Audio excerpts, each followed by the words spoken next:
Hello friends, நம்ம இன்னைக்கு இந்த வீடியோவில் எதை பற்றி பேச போகிறோம்னு பார்த்தீங்கன்னா, சபரிமலை ஐயப்ப சுவாமி கோவிலுக்கு ஏன் துளசி மணி மாலை அணிகிறார்கள், இந்த துளசி மணி மாலையை நாம் எப்படி அணிய வேண்டும் என்பதை பற்றி தான் இந்த வீடியோவில் மிகச் சுருக்கமாக சொல்ல போகிறோம். வீடியோ முழுவதும் உங்களுக்கு பயனுள்ளதாக இருக்குன்னு நான் நம்புகிறேன். அதனால் வீடியோவை ஸ்கிப் பண்ணாமல் பாருங்கள். இந்து மதங்களில் பார்த்தீங்கன்னா துளசி ரொம்பவே ஒரு புனிதமான ஒரு செடியாகவே கருதப்படுகிறது.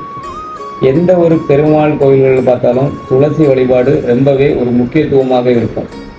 அப்பேற்பட்ட துளசி நம்ம குளிக்காம வர தொடக்கூடாதுன்னு நம்ம முன்னோர்கள் சொல்லியிருப்பாங்க. நம்ம வீட்டிலேயே எல்லாருமே சொல்லி தருவாங்க, துளசி குளிக்காம தொடக்கூடாது, அது ஒரு புனிதமானதுன்னு சொல்லியிருப்பாங்க.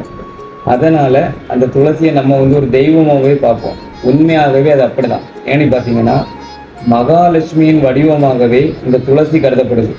இப்போ நம்ம ஐயப்ப சுவாமி கோயிலுக்கு எதுக்கு துளசி மாலை அணிகிறாங்கன்னு பார்ப்போம். மகாவிஷ்ணுவுக்கு ரொம்பவே பிடித்தமான பொருள் துளசி. மகாவிஷ்ணுவும் துளசி மாலை அணியக்கூடியவர். மகாவிஷ்ணுவும் சிவனும் இவர்கள் இருவருமே இணைந்த பிறந்த குழந்தை தான் ஐயப்பன். அதனால தான் ஐயப்பருக்கு பார்த்தீங்கன்னா துளசி மணி மாலை போட்டு விரதம்லாம் இருக்கிறாங்க. இதனால தான் ஐயப்பருக்கு துளசி மாலை ரொம்பவே பிடிக்கும். இந்த துளசி மாலையை நீங்கள் ஐயப்ப சுவாமி விரதத்துக்கு எப்படி அணிய வேண்டும் என்று பார்த்தால், கடையில் இருந்து நீங்கள் மாலை வாங்கிட்டு வரீங்களா, அந்த மாலையை நீங்கள் டைரெக்டாக அணியக்கூடாது. அந்த மாலையை ஒரு பாத்திரத்தில் மஞ்சள் இருக்குல்ல, அந்த மஞ்சள் கலந்த நீரில் ஒரு சிறிது நேரம் ஊற வைக்கணும். ஊற வச்சுக்கிட்டு அதை தொடச்சி காயெல்லாம் வச்சுக்கிட்டு கொஞ்ச நேரம் அதை அப்படி வச்சிடணும்.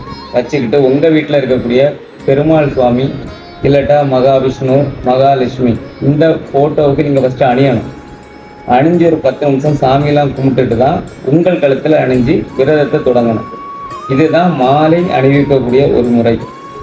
இந்த தகவல் உங்களுக்கு பிடிச்சிருந்தா மறக்காமல் நம்ம சேனலை சப்ஸ்கிரைப் பண்ணிடுங்க. வீடியோவுக்கு லைக் பட்டன் அழுத்திடுங்க. நன்றி.